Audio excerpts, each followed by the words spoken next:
여러분 반갑습니다. 슈퍼리시입니다. 어제 양시장 조정이 나온 부분은 있는데 목요일 같은 경우에는 어린이날 때문에 쉬고 금요일날 그 다음에 바로 주말이 있기 때문에 오히려 금요일날도 매수세가 없이 어느 정도 진행이 될 거다라고 예상을 했던 부분은 있는데 이게 또 우리가 막상 정말로 매수세가 없이 진행이 되면은 좀 짜증이 날 수는 있어요. 근데 어느 정도는 우리가 예상을 했던 부분이기 때문에 뭐 시장에 대해서 여러분들이 크게 걱정을 하실 필요도 없고, 우리가 몰랐던 뭐 악재가 뭐 새롭게 발견되거나 그런 것도 아니기 때문에 조금은 여러분들이 여유롭게 시장을 보시는 게 좋다라고 말씀을 드리고 싶습니다. 자, 그래서 시장에 대해서 내용적인 부분을 여러분들한테 디테일하게 다 뜯어 드릴 거니까 영상 끝까지 다 확인을 해 주시면 될 것 같고, 카카오랑 카카오뱅크에 대해서도 분석을 해드릴 건데, 금리 인상 시기에는 항상 성장주라든지 기술주들이 하락적인 부분이 나오는 거는 이 회사들이 시장에서 평가를 받을 때 당장의 기업 가치보다도 미래 가치를 좀 인정을 받아서 높은 평가를 받는 경우가 굉장히 많아요. 그런데 금리 인상기에는 일반적으로 유동성이 회수가 되는 시기이기 때문에 조금 가치 하락적인 부분이 나왔다라고 보시면 될 것 같고, 오히려 좀 전반기보다도 후반기에 대해서 우리가 좀 기대를 할 수 있는 부분이 있기 때문에 그 내용도 같이 설명을 한번 싹 해드리도록 하겠습니다. 구독이랑 좋아요 눌러주시고 영상 끝까지 다 확인을 해주시기 바랍니다. 자, 일단은 뭐 시장 분석을 여러분들한테 먼저 해드리면은 뭐 코스피도 그렇고 코스닥도 그렇고 하락적인 부분이 나왔기 때문에 조금은 아쉬울 수는 있지만 여러분들이 뭐 크게 걱정은 안 하셔도 된다라고 말씀을 드리고 싶고, 시장 분석에 앞서서 여러분들한테 한 가지 조금 먼저 말씀을 드리면은, 내일이 어버이날이기 때문에 지금 어버이날 이벤트를 진행을 하고 있다. 지금 3개월 하시면은 33만원, 1개월에 뭐 11만원 꼴이고 하루에 3,667원 꼴인데 선착순 딱 20분만 받고 바로 마감을 할 거예요. 그래서 010-8619-9991 이쪽 번호로 성함 쓰셔서 문자 보내주시면 되시는데, 한 가지 조금 뭐 자랑 아닌 자랑, 아니면은 뭐 어떤 식으로 진행이 되는지 여러분들한테 먼저 말씀을 드리면은, 우진을 제가 뭐 5월 4일날 좀 추천을 드린 부분이 있어요. 이거 같은 경우에도 11,500원 이하로 매수를 하시라고 5월 4일날 추천을 드린 부분이 있는데, 결국에는 이런 것들이 상승적인 부분이 굉장히 잘 나올 수밖에 없는 그런 패턴적인 부분이 분명히 있어요. 그 내용을 제가 VIP 방에다가 뭐 설명을 해드리고 디테일하게 좀 쪼개드려서 말씀을 드리는 부분이 있는데, 여러분들도 오셔서 단타로 진행을 할 거에 대해서는 단타로 진행을 하고, 아니면은 뭐 모아갈 종목에 대해서는 우리가 차분하게 모아가면서 수익적인 부분을 크게 만드는 게 좀 중요하다라고 보시면 될 것 같아요. 지금 태경 케미칼 같은 경우에도 4월 18일 날 제가 VIP 방에다가 추천을 해드렸던 부분이 있는데, 지금 보면은 태경 케미칼 4월 18일 딱 나오잖아요. 이것도 결국에는 14,200원 이하로 좀 실적이 너무나도 괜찮고 이제 날씨가 더워지고 필요한 부분이 너무나도 많다. 그래서 매수를 하시고 모아 가시라고 말씀을 드렸던 부분이 있는데, 이게 뭐 18,950원까지 상승적인 부분이 나오면서 빠르게 우리가 좀 잘 먹고 나왔다라고 보시면 될 것 같아요. 그래서 확실하게 실적이 좋은 종목, 모아갈 종목에 대해서는 분할적으로 모아 가시고, 테마성이 있는 종목들 같은 경우에는 빠르게 수익적인 부분을 만드는 게 좀 중요할 수밖에 없다라고 말씀을 드리고 싶습니다.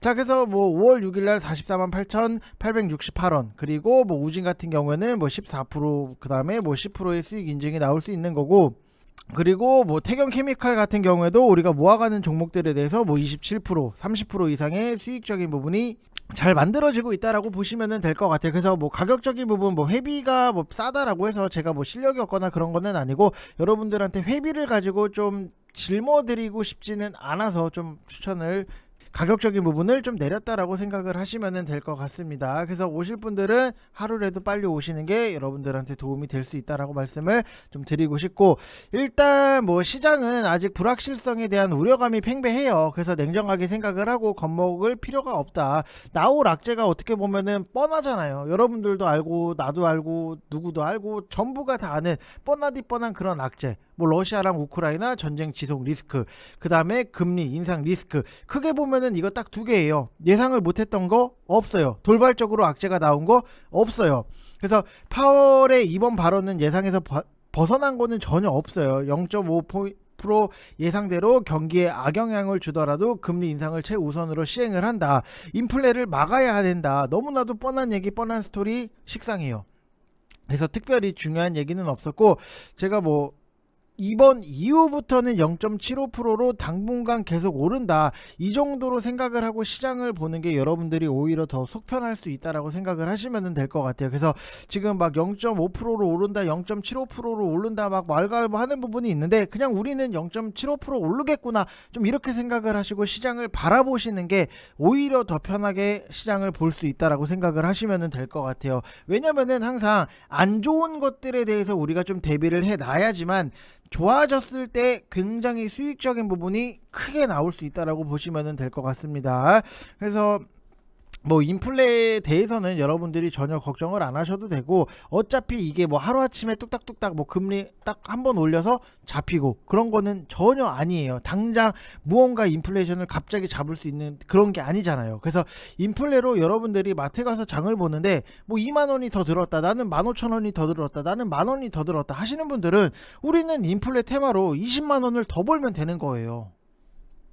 우리가 막 울면서 막 오르지 마세요, 오르지 마세요, 부여잡고 오르지 말라고 할 수도 없는 노릇이고, 글로벌 인플레도 증시가 당장은 테마 장세기 때문에 테마주 매매 위주로 진행이 되고 있다라는 것도 여러분들이 받아들이셔야 돼요.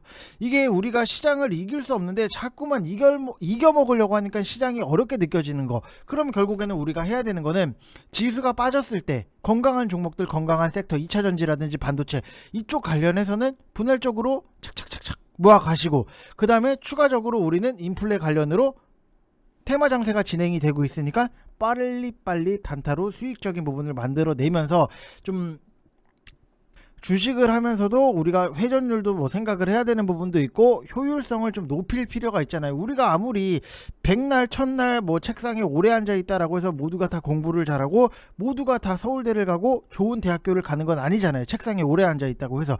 그렇기 때문에 그때의 상황에 맞게 집중을 해서 얼마나 잘 공부를 많이 타이트하게 하느냐에 따라서 성적이 판가름이 나는 거잖아요. 운동도 마찬가지잖아요. 우리가 뭐 맨날 주구장창 뭐 헬스장 가고 뭐 헬스장 가서 멍 때리고 앉아있고 기구에 앉아있고, 요즘 보니까 헬스장 가면은 어우 난리예요, 난리. 사람이 굉장히 많은데 와, 핸드폰을 와, 운동기구 여러분들 뭐 스미스 머신이라고 뭐 아시는 분들은 아실 거예요. 막 어깨 운동하고 막 이렇게 하는 뭐 있는데, 와, 거기에 앉아가지고 운동은 안 하고 자꾸 핸드폰만 보고 있는 거예요. 그래서 제가 결국에는 진짜 뭐 가서 와, 이거 안 쓸 거면 좀 나와주세요 라고 말씀을 드릴 수도 없기 때문에 계속 줄을 서 있었어요. 그냥 줄 서 있었어요.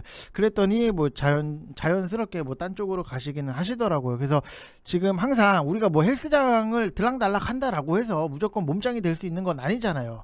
그만큼 집중 있게 운동을 해야지만 몸짱이 될 수 있는 건데, 주식도 마찬가지예요. 우리가 갖고 있는 자산 안에서 집중을 시장에 맞춰서, 시장이 움직이는 거에 맞춰서 집중을 하면은 분명히 수익적인 부분이 잘 따라온다라고 보시면 될 것 같고, 뭐 여전히 인플레 테마 순환매예요. 다음 주는 러시아의 전쟁 종결 여부, 이것도 뭐 특히 뭐 걱정할 필요는 없다. 종결한다라고 하면은 우크라이나 복구 테마에서 벌면 되는 거고, 지속한다라고 하면은 인플레이션 원자재 테마에서 벌면 되는 거예요. 그냥 우리는 그때그때 시장 상황에 맞게 이게 되면은 이쪽으로 가서 수익 내고, 이게 되면은 이쪽으로 가서 수익 내고, 이렇게 생각을 하셔야 돼요. 그래서 아직 안 움직인 거를 좀 보면은 알루미늄 쪽이 굉장히 좀 수상하다. 조일 알미늄 같은 경우에는 원탑이에요. 제가 생각을 했을 때 원탑이에요.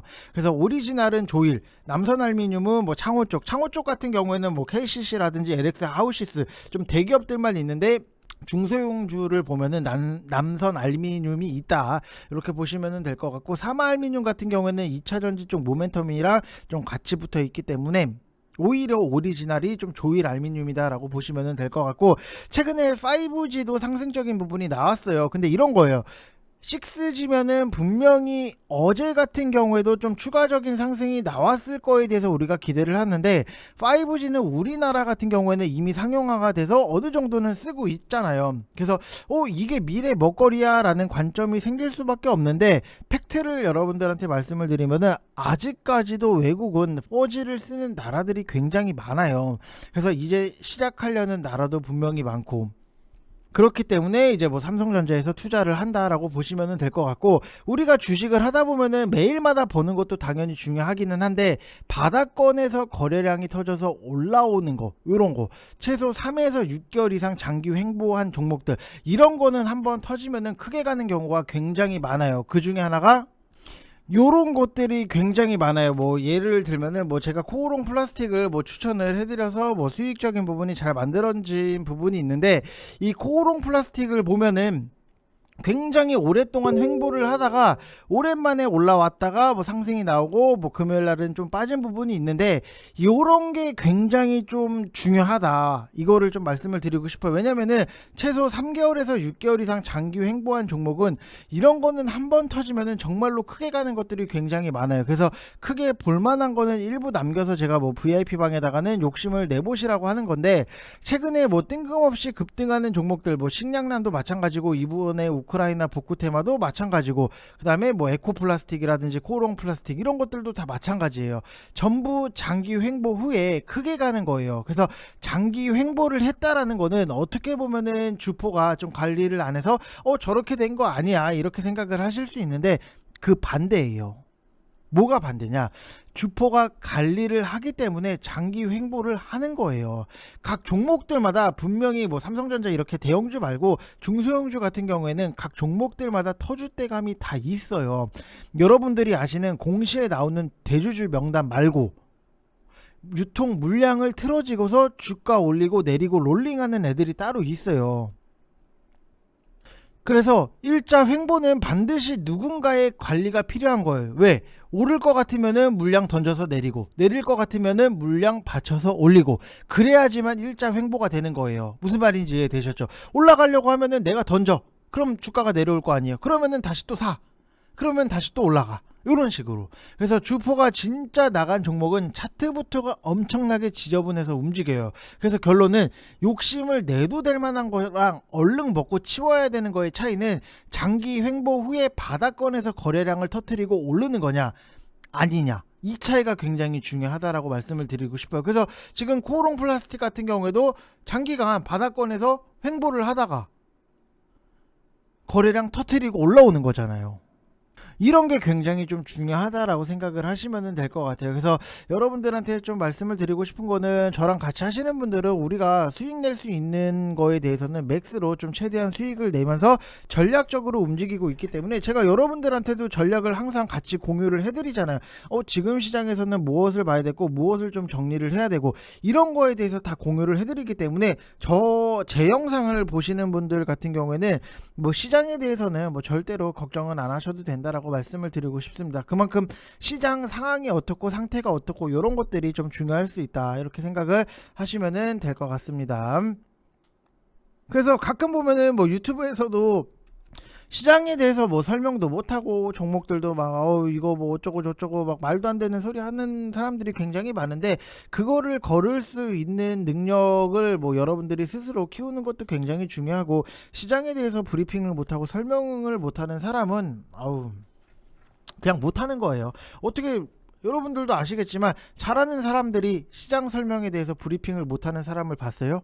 못 봤잖아요. 그만큼 시장 상황이 어떻고에 대해서 굉장히 중요해요. 왜냐? 그래야지만 우리가 전략적으로 움직이고 짤 수 있기 때문이다 라고 생각을 하시면 될 것 같습니다. 자, 그리고 카카오 같은 경우에도 최근에 시장 상태가 뭐 삼성전자도 그렇고 카카오도 그렇고 굉장히 조금 안 좋은 거는 사실이에요. 안 좋은 거는 사실인데, 이 카카오 같은 경우에도 우리가 좀 그래도 기대를 할 수 있는 부분은 하반기를 좀 노릴 필요가 분명히 있다라고 말씀을 드리고 싶어요. 저도 뭐 항상 좋은 얘기만 해드리고 싶기는 한데, 뭐 안 좋은 거에 대해서 뭐 계속해서 좋다 뭐 희망 고문을 시키는 것도 말도 안 되는 거고, 지금 카카오가 영위 중인 광고랑 커머스 상업 매출액 증가율 둔화인데, 톡비즈 부분 연간 매출액이 가이던스 하회 불가피할 전망이다라고 보면은, 반등을 위해서는 영위 중인 사업의 성과가 굉장히 중요해요. 향후에 제시될 신규 경영진의 커머스 전략이라든지 하반기에 이제 메시지 광고 성과가 굉장히 중요해질 수밖에 없다.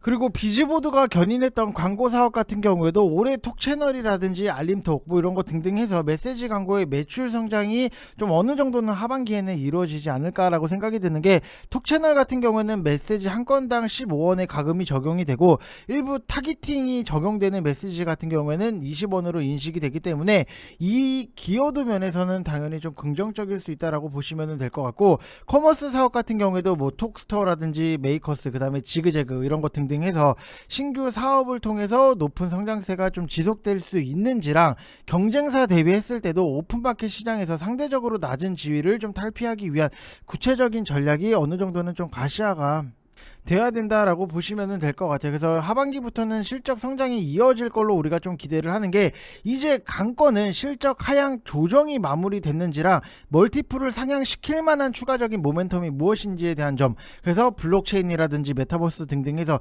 신사업이 잠재력을 갖추고는 있어요. 그렇기 때문에 이 신사업들에서 매출을 확실하게 좀 끌고 와준다라고 하면은 하반기 때는 그래도 상승에 대해서 우리가 좀 기대를 할 수 있는 여지는 남아있다라고 보시면 될 것 같고, 윤석열 정부도 이제 출범을 앞두고 있기 때문에 카카오랑 네이버는 규제 완화 수혜가 예상을 할 수 있는 부분이, 기업에 대한 규제를 완화하겠다라고 강조를 해왔고, 그 중에서도 온라인 플랫폼 업체에 대한 규제도 역동성이라든지 혁신이 저해되지 않도록 자율 규제 원칙을 강조를 해왔던 부분이 있기 때문에, 플랫폼 규제가 또 전반적으로 완화가 되면은 국내에서 다양한 사업을 영위하고 있는 카카오가 같이 수혜를 받을 수 있다라고 보시면 될 것 같아요. 그래서 뭐 카카오를 갖고 계신 분들은 너무나도 속상할 수밖에 없어요. 속상할 수밖에 없는데, 일단은 좀 단기적으로 항상 금리 인상 시기에는 조금 아쉬운 흐름이 나왔다라고 보시면 될 것 같고, 카카오뱅크도 마찬가지예요. 우리가 카카오뱅크를 은행 섹터로 본다라기보다도 오히려 좀 인터넷 IT 이쪽으로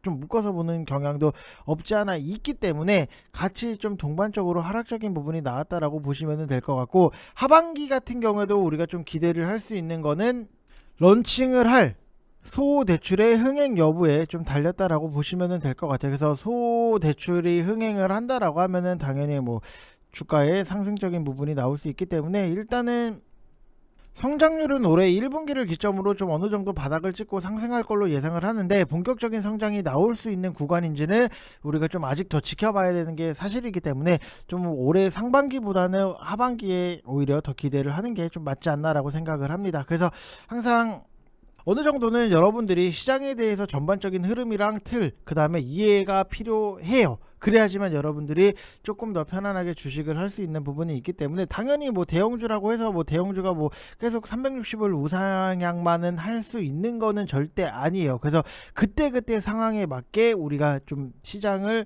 면밀하게 좀 파악을 하고 접근을 해야지, 그래야지만 수익적인 부분도 자연스럽게 잘 따라온다라고 생각을 하시면 될 것 같습니다. 자, 이번 영상 여기서 마치겠고요. 여러분들 즐거운 주말 보내시길 바랍니다. 감사합니다.